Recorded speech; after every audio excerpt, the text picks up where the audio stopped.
Praise the lord. మన ప్రభును మన రక్షకుడైన యేసుక్రీస్తు వారి ఉన్నతమైన నామంలో మీ అందరికీ మా హృదయపూర్వక వందనములు. ఈ రోజు దేవుని వాక్యము, వ్యసనము వలన నా ప్రాణము నీరైపోయెను, నీ వాక్యము చేత నన్ను స్థిరపరచుము. కీర్తనల గ్రంథము 119వ కీర్తన 28వ వచనము. My soul melts away from sorrow, strengthen me according to your word. Psalms chapter 119 verse 28.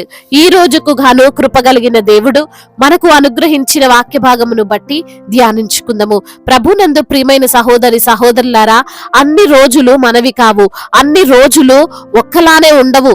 అయితే విజయం వచ్చినప్పుడు ఎంతో సంతోషపడిపోతారో, ఓటమి వచ్చినప్పుడు, సమస్య వచ్చినప్పుడు అంతే దుఃఖపడతారు. అది ఈ లోకంలో జీవిస్తున్న వారి యొక్క స్వభావం. మన జీవితంలో శోధనలు వస్తున్నాయని కృంగిపోవద్దు, నీరుగారిపోవద్దు, ఆశలు వదులుకోవద్దు, నిరాశలోనికి వెళ్ళిపోవద్దు.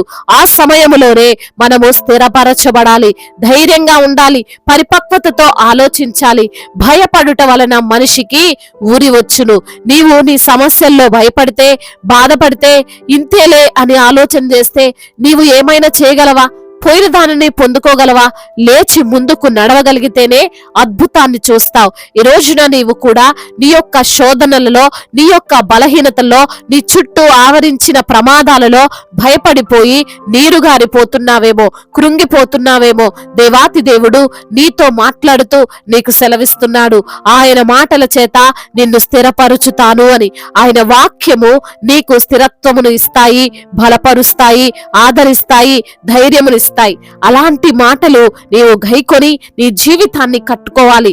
ప్రారంభించు. బలమైన మాటలను దృష్టించి జీవించడం మొదలుపెట్టు.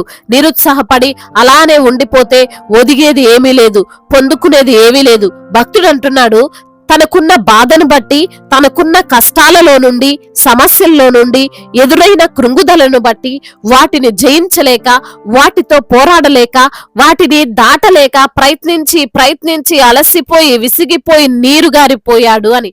ఈరోజు ఈ లోకంలో ఇలాంటి వారు అనేకులు ఉన్నారు. నీరుగారిపోతున్నారు, అలసిపోతున్నారు.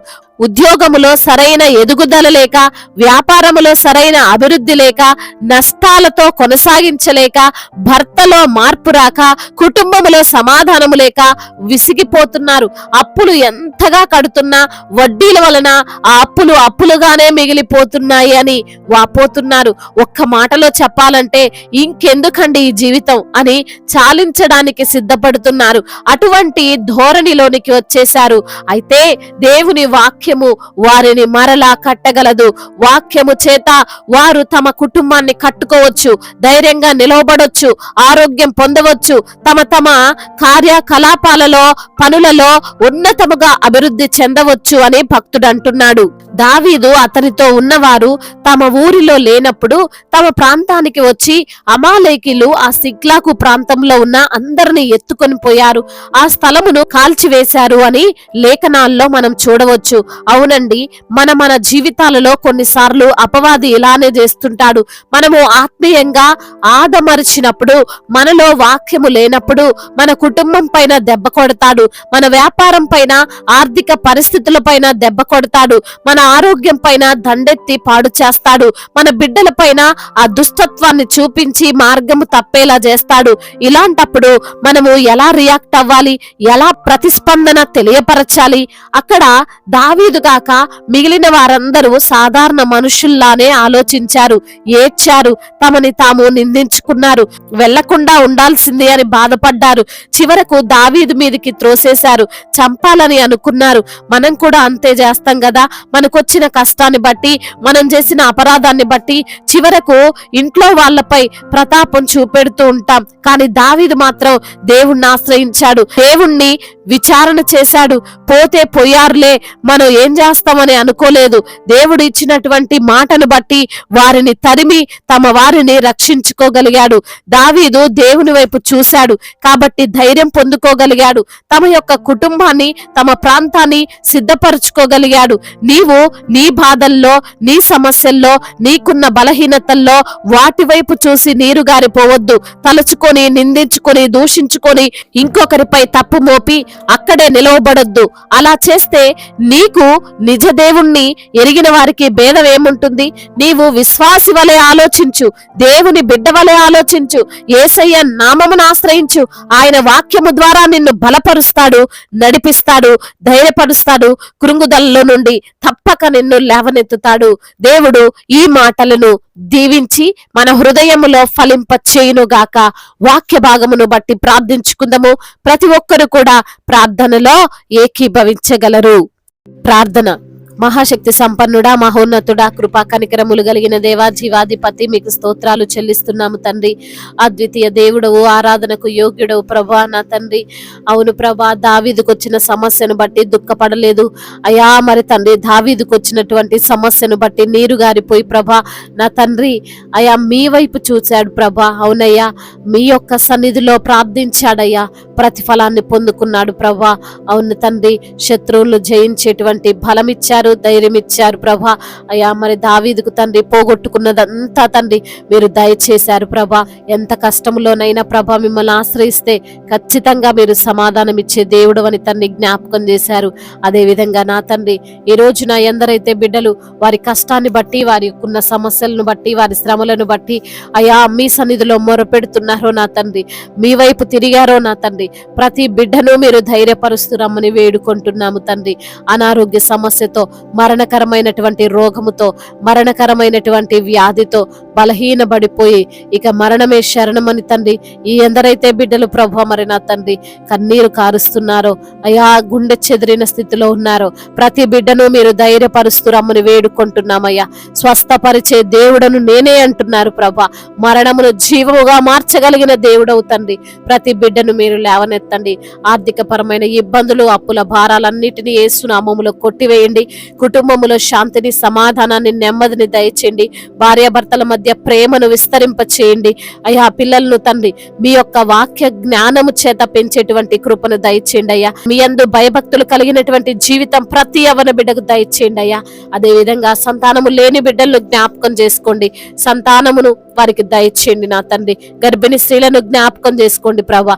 మంచి ఆరోగ్యమును వారికి అనుగ్రహించండి. అదే విధంగా నా ప్రభా అయ్యా, డెలివరీ సమయంలో మీ యొక్క సన్నిధిని వారితో ఉంచండి. మీ బలాన్ని వారికి దయచేయండి. నార్మల్ డెలివరీ అవుటకు సహాయము దయచేయండి నా తండ్రి. పుట్టిన బిడ్డలను జ్ఞాపకం చేసుకోండి.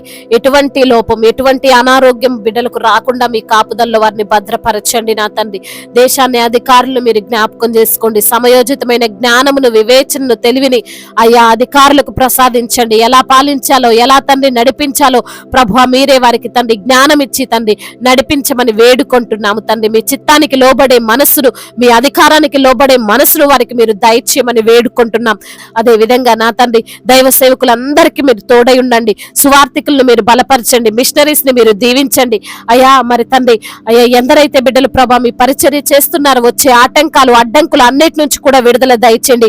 ఏది ఏమైనా ప్రభా మీ యొక్క సువార్త విస్తరింపబడడానికి సహాయం చేయండి అయ్యా. అదే విధంగా అయ్యా, మీరంటే తెలియని బిడ్డలు కూడా ఉన్నారు ప్రభా నా తండ్రి. మీరే నిజమైన దేవుడని తెలుసుకోవడానికి సహాయం చేయండి. ఇతర దేశాల్లో ఉంటున్న ప్రతి బిడ్డకు మీరు తోడై ఉండండి ప్రభా. అదే విధంగా చేతి పని చేసుకున్న వారిని దీవించండి. వ్యాపారాలు చేస్తున్న వారిని ఆశీర్వదించండి. ఉద్యోగాలు చేస్తున్న వారిని దీవించండి. శాలరీ ఇంక్రీజ్ అవ్వడానికి సహాయం చేయండి తండ్రి. అదే విధంగా నా ప్రభా ఎందరైతే బిడ్డలు ప్రభా మరి అయా ఇంటర్వ్యూలకు వెళ్తున్నారో ప్రభా, ఆ యొక్క ఇంటర్వ్యూలో వారు సెలెక్ట్ అవునట్లుగా కృప చూపించండి తండ్రి. కాంపిటేటివ్ ఎగ్జామ్స్ ప్రిపేర్ అవుతున్న ప్రతి బిడ్డను కూడా మీరు జ్ఞాపకం చేసుకోండి తండ్రి. వారు అనుకున్న జాబు బిడ్డలు పొందుకున్నట్లుగా సహాయం చేయండి తండ్రి. అనాథలను ఆదరించండి అయ్యా. అభాగ్యులను ఆదుకునండి ప్రభా. తల్లిదండ్రులు లేని వారి పక్షముగా అయా, విధవరాల పక్షముగా మీరుండి న్యాయమును తీర్చండి ప్రభా. ఒంటరి అయిన వాడు 1000 మంది అగునంటున్నావు తండ్రి. అట్టి బలాన్ని వారికి మీరు దయచేయండి ప్రభా అయా. మరి తండ్రి ఏకాంగులను సంసారులుగా చేయవాడో ప్రభా మీరే కృప చూపించండి నా తండ్రి. అదే విధంగా నా ప్రభా అయా, ఎందరైతే బిడ్డలు ప్రభా కోర్టు సమస్యలతో నలిగిపోతున్నారో ప్రభా వారికి తండ్రి మీరే న్యాయమును తీర్చమని వేడుకుంటున్నాం ప్రభా. వారి పక్షంగా ఎవరూ లేరని బాధపడుతున్నారు ప్రభా, మీరు వారి పక్షంగా ఉండండి తండ్రి. అదే విధంగా నా ప్రభా ఎందరైతే గృహము లేక బాధపడుతున్నారో వారి సొంత గృహాన్ని దయచేయండి తండ్రి. ఇబ్బందులు పడుతున్న బిడ్డలు జ్ఞాపకం చేసుకోండి నా ప్రభా. కష్టములో, నష్టములో వారిని ఆదరిస్తూ బలపరుస్తూ రమ్మని అయా. దుఃఖమును కొట్టివేసి సంతోషమును వారికి దయచేయమని, అయా నిందకు ప్రతిగా రెట్టింపు ఘనతను వారికి దయచేయమని, అవమానాలన్నింటినీ ఆశీర్వాదకరంగా మార్చమని, అయా మీ యొక్క నామాన్ని ప్రకటించే వారిగా వారిని కూడా మీరు నిలవబెట్టుకోమని బ్రతిమిలాడుకుంటూ, మానాథుడు సర్వశక్తిమంతుడు సజీవుడు బలవంతుడైన యేసుక్రీస్తు వారి ఉన్నతమైన నామంలో ఈ ప్రార్థనను అడిగి వేడుకొని పొందుకొని ఉన్నాము మా ప్రియ పరలోకపు తండ్రి. ఆమేన్. ఈ రోజు పెళ్లి రోజు మరియు పుట్టినరోజు జరుపుకున్న వారందరినీ దేవుడు దీవించి సకల మేలులతో, సకల ఆశీర్వాదములతో, కృపాక్షేమములతో, శాంతి సమాధానముతో, మెండైన దీవెలతో దేవుడు మిమ్మల్ని నింపునుగాక. మీ యొక్క ప్రార్థన అవసరతలను మాకు తెలియజేయగలరు. మీ కొరకు మేము తప్పక ప్రార్థిస్తాము. మొదటిసారిగా మన యొక్క ఆదరణ వాక్యం చూస్తున్నట్లయితే తప్పకుండా సబ్స్క్రైబ్ చేసుకోగలరు. ఈ వాక్యము మీకు ఆశీర్వాదకరంగా ఉండినట్లయితే అనేకులకు కూడా ఈ వాక్యాన్ని పంపి మీరు కూడా దేవుని యొక్క రాజ్య సువార్తలో పాలుభాగస్తులు కావాలని దేవుని పేరిట మనవి చేసుకుంటున్నాను. May God bless you all. దేవుడు మిమ్మల్ని బహుగా దీవించి ఫలింప చేసి విస్తరింప చేయునుగాక.